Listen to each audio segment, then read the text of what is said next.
We will talk about the Vexas Syndrome and we will see together the actual definitions, phenotype and treatment of Vexas Syndrome.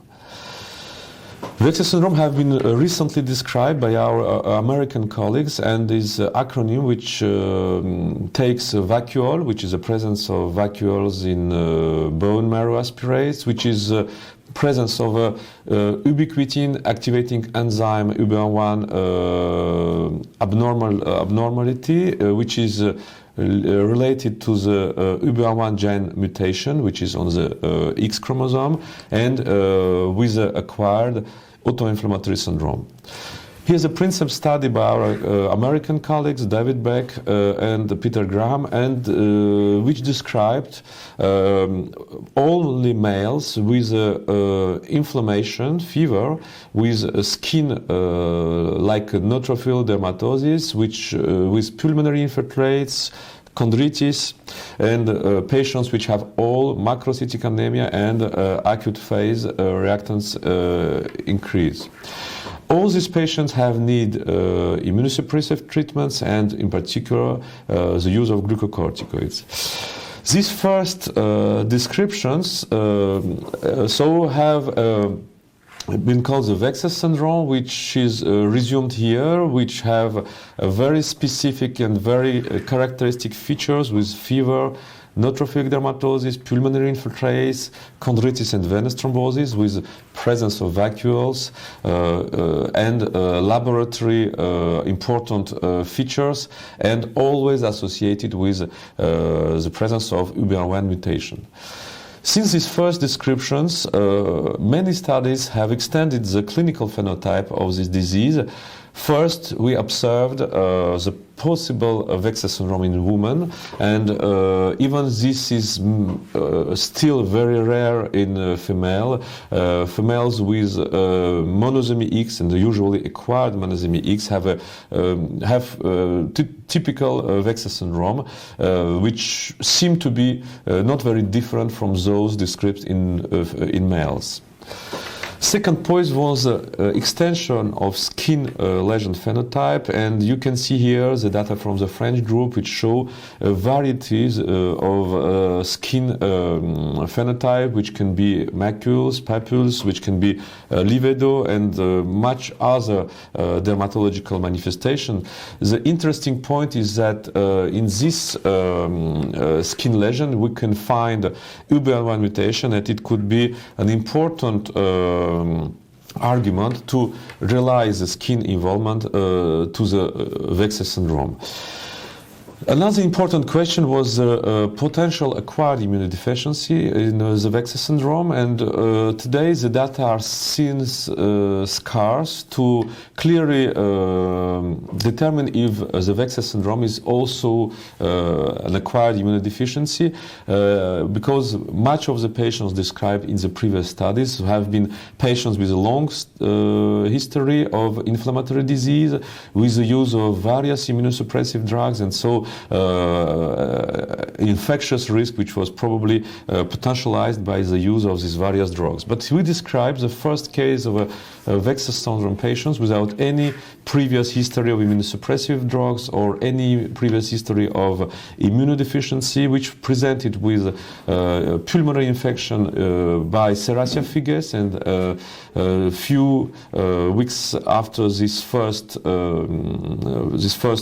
pneumonia with a severe legionellosis, and which was after diagnosed as a Vexas Syndrome, and probably ask the question and raise the question of a potential immunodeficiency related to Vexas and not only to immunosuppressive therapies.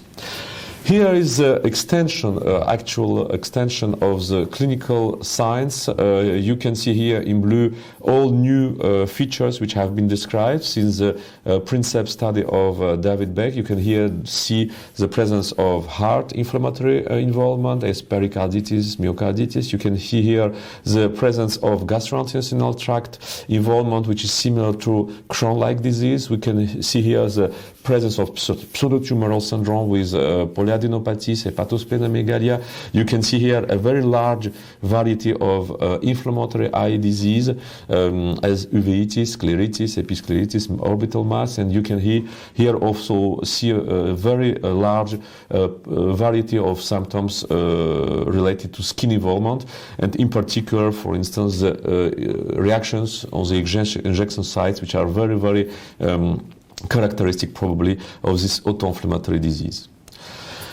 The biological laboratory data probably show actually that the macrocytic anemia remain one of the important features, that other cytopenias are much more rare.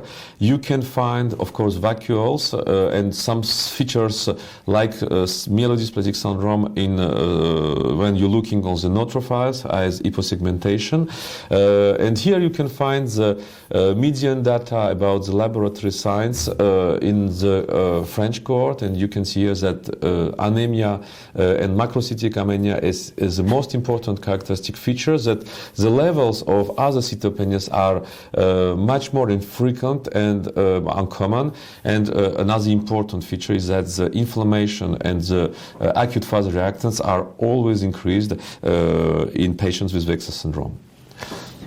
You can see here, nevertheless, that some patients can have anemia without macrocytosis, and we can see here that in these patients you can have a Vexas syndrome without any other situation which could explain this normal the absence of macrocytosis. And when you looked on a large cohort of patients with unexplained anemia, you can see here that there was no cases without abnormal hemoglobin in a very large cohort, and you can see here that in patients with a particular phenotype, giant cell arteritis, without inflammation, no syndrome, Vexas syndrome have been found. Vexas syndrome is usually associated with other hematological disease, and you can see here the first Princip study which showed that myelodysplastic syndrome and MGUS were the most frequent hematological disease. We show in our cohort a much more important prevalence of myelodysplastic syndrome in patients with Vexas syndrome, and you can see the different phenotypes and subtypes of this hematological disease. An interesting observation is the clonal hematopoiesis in some patients. Like here, you can see a patient with previous calreticulin mutated essential thrombocytopenia, and you can see here the molecular progression, and you can see the absence initially of UBA1 mutation, which have raised over the time as the most important clone, and which was associated in patients with the development clearly of the Vexas syndrome. And it's raise the question of potentially the importance and the power and the value of each various clones, the potential importance of UBA1 clones mutation. We have tried across our cohort to analyze if we can classify patients in different clusters and organize some subgroups of patients with Vexas, and you can see here three patterns of potential patients with Vexas syndrome. You can see here the cluster, the last one, which is much more age, patients with more weight loss, which have some skin lesions with vasculitis, which are much less chondritis, thrombosis venosus, and which have a very high level of C-reactive protein. This profile is very close to what we used to have in aged patients with giant cell arteritis. The cluster 2 is the patients with hematological disease. They are much more close to those described with David Beck, and they have chondritis, pulmonary infiltrates, thrombosis venosus, and presence of course, hematological disease. And the cluster 1 is much more dermatological patients with much less patients with fever, skin lesions, pulmonary lesions, and venous thrombosis, and much more frequent in patients with M41 leucine UBA1 mutation.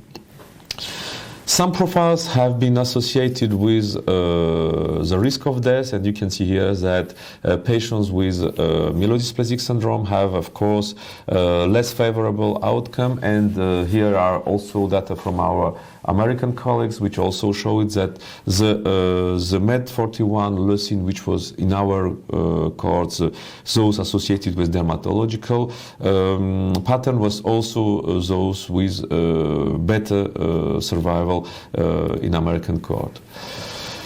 To finish, we have to imagine the management of these patients, and here are some previous arguments which we need to consider before imagine the treatment strategies. In actual cohorts, the death is important in patients with Vexas, from 50 to 40% in various cohorts, with a very important risk of steroid dependence and much more than less usually previous immunosuppressive drugs. So the need for the development of steroid-sparing agents seem to be very important for the Vexas syndrome.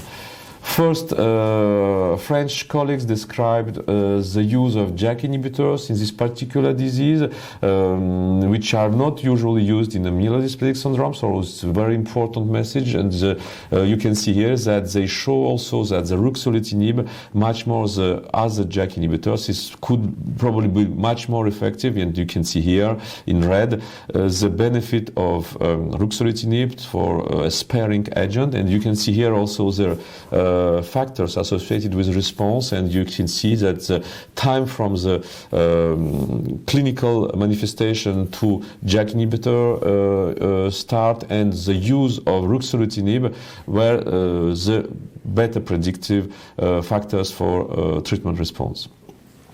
Azacitidine have been very rapidly described in few patients as potentially an effective drug, and in the French cohort we have also some patients which have relatively good response to azacitidine. In the French GFM-AZA-SAI trial, which was designed initially for the patients with inflammatory disease associated to MDS and chronic myelomonocytic leukemia, retrospectively at the description of UBM1, patients have been screened for the mutation, and you can see here 41% of patients have been mutated for UBM1, and we show it in this design, in this trial, that the patients with Vexas syndrome have similar rates of response to patients without Vexas, and the rates were important as 70% of treatment response and steroid sparing in these patients previously with important lines of immunosuppressive drugs. Our colleagues from Lille also showed the first cohort of patients which have initially considered as unexplained inflammatory disease, refractory to several lines of immunosuppressive therapies, and which have been allograft for the refractory and severe disease. You can see that these very preliminary data are very encouraging, and and actually trial is ongoing in American group to demonstrate potential benefit of this strategy in patients with Vexas syndrome. Here are some actual data about the Vexas syndrome, which clearly extended the clinical phenotype and which have actually demonstrated some initial treatment strategies. We have a lot of other questions which are actually ongoing. The question about the objective of treatment as remission induction, but also the decrease of risk of thrombosis, but also the demonstration of improvement of the disease trophosis, the management of the infection risk, the benefit for the patient of the allograft, which could be potentially the only real strategy to completely disappear the UBM1 mutation. Thank you very much.